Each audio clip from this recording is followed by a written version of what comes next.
Hello everyone, ನಾನು Sujatha. Welcome to my channel. ಇವತ್ತು ನಾನು ನಿಮ್ಮ ಜೊತೆ ಒಂದು ಸ್ಯಾಂಡ್ವಿಚ್ ರೆಸಿಪಿನ ಶೇರ್ ಮಾಡ್ಕೊತೀನಿ. ಸೊ ಇದು ಪಾಲಕ್ ಕಾರ್ನ್ ಸ್ಯಾಂಡ್ವಿಚ್ಚು. ಅಂದರೆ ಇದು ಹೆಲ್ದಿ ಕೂಡ ಹೌದು ಮತ್ತು ಟೇಸ್ಟಿ ಕೂಡ ಹೌದು.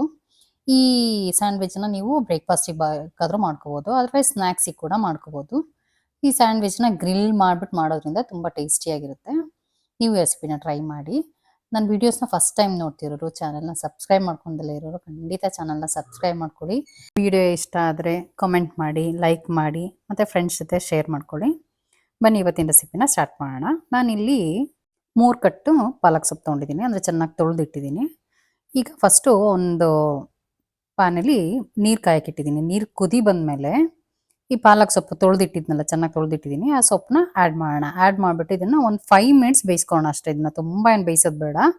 ಒಂದು ಸ್ವಲ್ಪ ಕಲರ್ ಚೇಂಜ್ ಆಗುತ್ತಲ್ಲ, ಚೇಂಜ್ ಆಗಿದ ತಕ್ಷಣ ಇದನ್ನು ತೆಗೆದುಬಿಟ್ಟು ತಣ್ಣೀರೊಳಗೆ ಸೇರಿಸ್ಬೇಕು. ಇದನ್ನು ತಣ್ಣೀರು ಅಂದರೆ ಐಸ್ ಕ್ಯೂಬ್ಸು ಅಥವಾ ಚಿಲ್ಡ್ ವಾಟರ್, ಅಂದರೆ ಇದರಲ್ಲಿ ಇಟ್ಟಿರ್ತೀವಲ್ಲ ಫ್ರಿಜ್ಜಲ್ಲಿ, ಆ ನೀರೊಳಗೆ ಸೇರಿಸ್ಬೇಕಂದ್ರೆ ಇದು ಟೋಟಲಾಗಿ ಬ್ಲ್ಯಾಂಚ್ ಅಂತ ಹೇಳ್ತೀವಿ. ನೋಡಿ ಈಗ ಸೊಪ್ಪು ನೀಟಾಗಿ ಬಂದಿದೆ. ಈಗ ಇದನ್ನು ತೆಗೆದುಬಿಟ್ಟು ತಣ್ಣೀರೊಳಗೆ ಸೇರಿಸೋಣ. ಅಂದರೆ ತುಂಬ ಓವರಾಗಿ ಕುಕ್ ಮಾಡಿಬಿಟ್ರೆ ಅದರ ಕಲರೂ ಚೇಂಜ್ ಆಗೋಗ್ಬಿಡುತ್ತೆ ಮತ್ತು ಟೇಸ್ಟೂ ಚೇಂಜ್ ಆಗುತ್ತೆ. ಸೊ ಹಾಗಾಗಿ ತುಂಬ ಓವರಾಗಿ ಕುಕ್ ಮಾಡಬಾರ್ದು. ನೋಡಿ ಇದಾಯಿತು.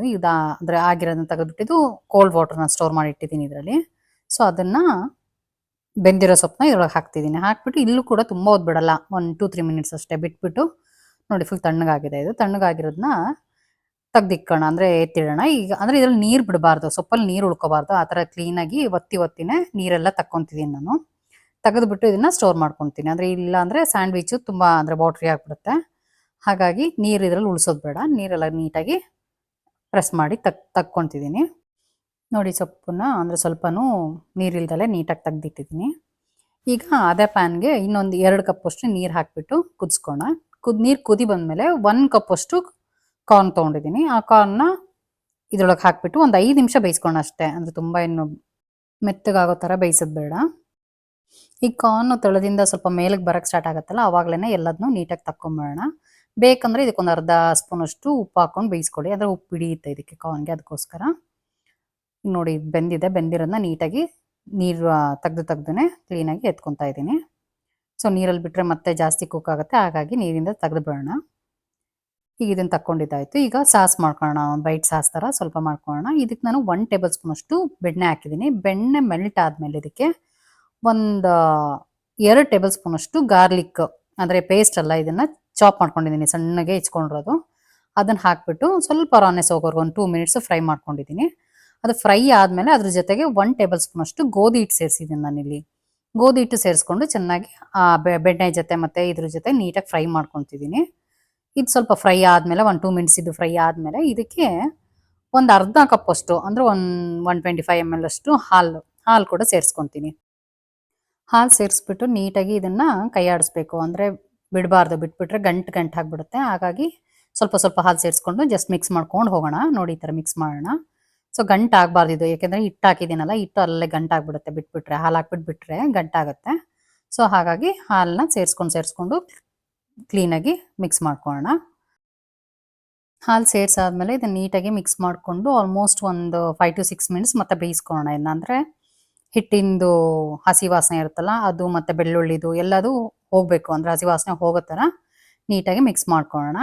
ನೋಡಿ ಸ್ವಲ್ಪ ಕಲರು ಚೇಂಜ್ ಆಗುತ್ತೆ, ಆ್ಯಕ್ಚುಲಿ ಸ್ವಲ್ಪ ಲೈಟ್ ಬ್ರೌನ್ ಕೂಡ ಆಯಿತು. ಅಲ್ಲಿವರೆಗೂ ಕ್ಲೀನಾಗಿ ಮಿಕ್ಸ್ ಮಾಡ್ಕೊತಾ ಇರೋಣ. ಅಂದರೆ ಒಂದು ಮೀಡಿಯಮ್ ಫ್ಲೇಮಲ್ಲಿ ಇಟ್ಟಿರೋಣ. ಇದು ತುಂಬ ಕ್ರೀಮಿ ಟೆಕ್ಸ್ಚರಲ್ಲೇನು ಇರೋದು ಬೇಡ. ಸೊ ಹಾಗಾಗಿ ಹಾಲನ್ನ ಒಂದು ಅರ್ಧ ಕಪ್ಪಷ್ಟು ಆ್ಯಡ್ ಮಾಡಿದ್ದೀನಿ.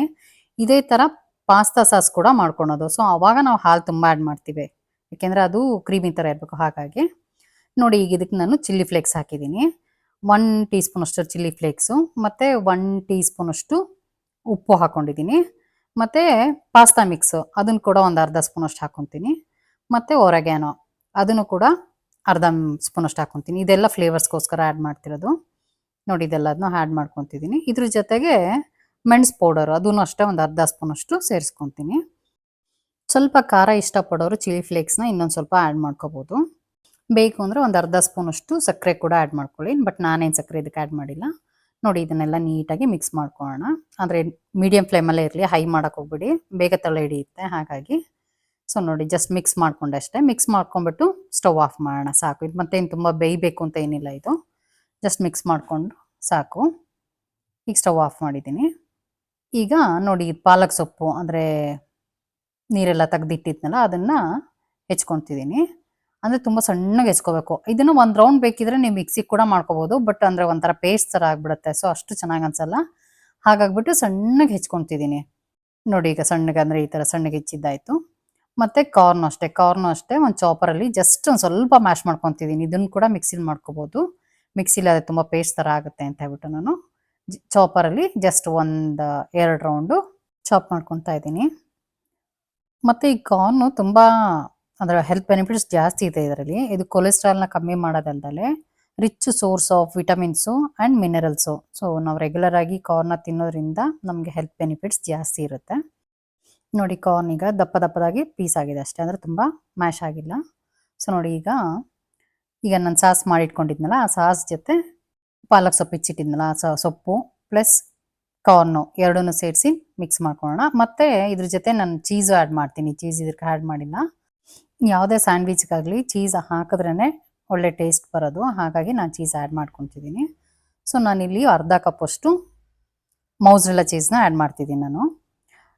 ಇದಿಲ್ಲ ಅಂದರೆ ಬೇಕಿದ್ರೆ ನೀವು ಮಾಮೂಲಿ ಚೀಸ್ ಬರ್ತಲ್ಲ, ಚೀಸ್ ಕ್ಯೂಬ್ಸು, ಅದನ್ನೇ ಗ್ರೇಟ್ ಮಾಡಿಬಿಟ್ಟು ಹಾಕೋಬೋದು. ನೋಡಿ ಇದೆಲ್ಲದನ್ನ ಹಾಕ್ಬಿಟ್ಟು ನೀಟಾಗಿ ಮಿಕ್ಸ್ ಮಾಡ್ಕೊಳ್ಳೋಣ. ಅಂದರೆ ಇದಕ್ಕೆ ಉಪ್ಪು ಖಾರ ಎಲ್ಲ ಮುಂಚೆನೇ ಹಾಕಿತ್ತು ಸಾಸಿಗೆ, ಹಾಗಾಗಿ ಎಲ್ಲದೂ ಅದರಲ್ಲಿ ಇರುತ್ತೆ. ಈಗ ಬ್ರೆಡ್ ಸ್ಲೈಸ್ಗಳು ತೊಗೊಂಡ್ಬಿಟ್ಟು ಇದನ್ನು ಅಂದರೆ ಆ ಮಿಕ್ಸ್ಚರ್ನ ಅಂದರೆ ಕಾರ್ನ್ ಮಿಕ್ಸ್ಚರ್ನ ಬ್ರೆಡ್ ಮೇಲೆ ಕ್ಲೀನಾಗಿ ಸ್ಪ್ರೆಡ್ ಮಾಡ್ಕೊಳ್ಳೋಣ. ಅಂದರೆ ನಿಮ್ಗೆ ಎಷ್ಟು ಬೇಕು ತಿಕ್ನೆಸ್ಸು ಅಷ್ಟು ನೋಡಿ ಹಾಕೊಳ್ಳಿ. ನಾನಿಲ್ಲಿ ಆಲ್ಮೋಸ್ಟ್ ಒಂದು 2 ಟೇಬಲ್ ಸ್ಪೂನಷ್ಟು ಆ ಮಿಕ್ಸ್ಚರ್ನ ಅದ್ರ ಮೇಲೆ ಸ್ಪ್ರೆಡ್ ಮಾಡ್ಕೊಂಡಿದ್ದೀನಿ. ಈ ಥರ ಸ್ಪ್ರೆಡ್ ಮಾಡಿ ಹಾಕಿದ್ಮೇಲೆ ಇದ್ರ ಮೇಲೆ ಮತ್ತೆ ಬ್ರೆಡ್ ಇಟ್ಬಿಟ್ಟು ಇದನ್ನು ಹಾಗೆ ಕೂಡ ಯೂಸ್ ಮಾಡ್ಬೋದು. ಅದರ್ವೈಸ್ ಗ್ರಿಲ್ ಮಾಡ್ಕೊಂಡ್ರೆ ತುಂಬ ಚೆನ್ನಾಗಿರುತ್ತೆ. ಸೊ ಹಾಗಾಗಿ ನಾನು ಗ್ರಿಲ್ ಮಾಡ್ಕೊತೀನಿ. ಇದ್ರ ಮೇಲೆ ನಾನು ಆಲಿವ್ ಆಯಿಲ್ನ ಅಪ್ಲೈ ಮಾಡ್ಕೊತಿದ್ದೀನಿ ಬ್ರೆಡ್ ಮೇಲೆ. ಅಂದರೆ ಬಟರ್ ಬೇಡ ಅಂತ ಅನ್ನಿಸ್ತು. ಸೊ ಬಟರ್ ಹಾಕೊತೀನಿ ಅಂದರೆ ನೀವು ಬಟರ್ ಕೂಡ ಅಪ್ಲೈ ಮಾಡ್ಕೋಬೋದು. ಅಟ್ ಎ ಟೈಮ್ ನಂದು ಪ್ಯಾನ್ ಮೇಲೆ 2 ಸ್ಯಾಂಡ್ವಿಚನ್ನು ಗ್ರಿಲ್ ಮಾಡ್ಬೋದು. ಸೊ ಹಾಗಾಗಿ 2 ಫಿಲ್ ಮಾಡ್ಕೊತಿದ್ದೀನಿ. ಇದನ್ನು ಎಲೆಕ್ಟ್ರಿಕ್ ಸ್ಯಾಂಡ್ವಿಚ್ ಮೇಕರಲ್ಲಿ ಕೂಡ ಮಾಡ್ಕೋಬೋದು, ತುಂಬ ಚೆನ್ನಾಗಿ ಬರುತ್ತೆ. ಸೊ ನನ್ನ ಹತ್ರ ಎಲೆಕ್ಟ್ರಿಕ್ ಇಲ್ಲ. ಸೊ ಹಾಗಾಗಿ ನಾನು ಮಾಮೂಲಿ ಗ್ರಿಲ್ ತವಾ ಇದೆ. ಸೊ ತವಾ ಮೇಲೇ ಗ್ರಿಲ್ ಮಾಡ್ಕೊತೀನಿ. ನೋಡಿ 2ಕ್ಕೂ ಆಲಿವ್ ಆಯಿಲನ್ನೇ ಅಪ್ಲೈ ಮಾಡ್ಕೊಂಡಿದ್ದೀನಿ. ಈಗ ಆಯಿಲ್ನ ಅಪ್ಲೈ ಮಾಡ್ಕೊಂಡಿರೋದನ್ನ ಇಂಚ್ ಕೆಳಗಡೆ ಅಂದರೆ ಕೆಳಗಡೆ ಮಾಡಿಬಿಟ್ಟು ಹಾಕ್ತೀನಿ. ಆಮೇಲೆ ಮೇಲ್ಗಡೆ ಇನ್ನೊಂದು ಸ್ವಲ್ಪ ಆಯಿಲ್ನ ಅಪ್ಲೈ ಮಾಡಿಕೊಂಡು ಮತ್ತೆ ಇನ್ನೊಂದು ಸತಿ ಫ್ಲಿಪ್ ಮಾಡಿಬಿಟ್ಟು ಬೇಯಿಸ್ಕೊತೀನಿ. ಇದನ್ನು ಆಲ್ಮೋಸ್ಟ್ ಒಂದು 2-3 ಮಿನಿಟ್ಸ್ ಓವರಾಲ್ 2-3 ಮಿನಿಟ್ಸ್ ಗ್ರಿಲ್ ಮಾಡ್ಕೊಂಡ್ರೆ ಸಾಕು. ಅಂದರೆ ಲೋ ಫ್ಲೇಮಲ್ಲೇ ಮಾಡ್ಕೋಬೇಕು. ಹೈ ಫ್ಲೇಮ್ ಮಾಡಿಬಿಟ್ರೆ ತುಂಬ ಕಪ್ಪಾಗ್ಬಿಡುತ್ತೆ. ಸೊ ಹಾಕ್ದೆಲ್ಲ ಇರೋ ಥರ ಹಂಗೆ ಲೋ ಫ್ಲೇಮಲ್ಲೇ ಬೇಯಿಸ್ಕೊಳ್ಳಿ. ನೋಡಿ ಈಗ ಆಲ್ಮೋಸ್ಟ್ ಸ್ಯಾಂಡ್ವಿಚ್ ರೆಡಿ ಇದೆ. ನಾನಿವತ್ತು ತೊಗೊಂಡಿರೋ ಕ್ವಾಂಟಿಟಿನಲ್ಲಿ ಆಲ್ಮೋಸ್ಟ್ 78 ಬಾಕ್ಸ್ ಆಫ್ ಸ್ಯಾಂಡ್ವಿಚಸ್ ಆಗುತ್ತೆ. ಈ ಸ್ಯಾಂಡ್ವಿಚ್ಗೆ ನೀವು ಬೇಕಂದರೆ ಪನ್ನೀರ್ ಕೂಡ ಗ್ರೇಟ್ ಮಾಡಿ ಹಾಕೋಬೋದು. ಸೊ ಅದು ಕೂಡ ತುಂಬ ಒಳ್ಳೆ ಟೇಸ್ಟ್ ಕೊಡುತ್ತೆ. ಬನ್ನಿ ಈಗ ಸ್ಯಾಂಡ್ವಿಚ್ನ ವಿತ್ ಕೆಚಪ್ಪು ಸರ್ವ್ ಮಾಡೋಣ. ನೋಡಿ ಫಿಲ್ಲಿಂಗು ಪ್ಲಸ್ ಗ್ರಿಲ್ ಆಗಿರೋದು ಎಲ್ಲ ತುಂಬ ಚೆನ್ನಾಗಾಗಿದೆ. ನೀವು ಈ ರೆಸಿಪಿನ ಟ್ರೈ ಮಾಡಿ ಮತ್ತು ಹೇಗೆ ಬಂತು ಅಂತ ಕಾಮೆಂಟ್ ಮಾಡಿ. ರೆಸಿಪಿ ಇಷ್ಟ ಆಗಿದ್ರೆ ವಿಡಿಯೋನ ಲೈಕ್ ಮಾಡಿ. ಚಾನೆಲ್ನ ಸಬ್ಸ್ಕ್ರೈಬ್ ಮಾಡ್ಕೊಂಡಿಲ್ಲ ಅಂದರೆ ಖಂಡಿತ ಸಬ್ಸ್ಕ್ರೈಬ್ ಮಾಡ್ಕೊಳ್ಳಿ. ಹೊರಗಡೆಯಿಂದ ಸ್ಯಾಂಡ್ವಿಚ್ ತಂದು ತಿನ್ನೋದಕ್ಕಿಂತ ಹೈಜೀನಾಗಿ ಮತ್ತು ಹೆಲ್ದಿಯಾಗಿ ಮನೆಯಲ್ಲೇ ಮಾಡ್ಕೊಂಡು ತಿನ್ಬೋದು. Thanks for watching this video. Take care. By.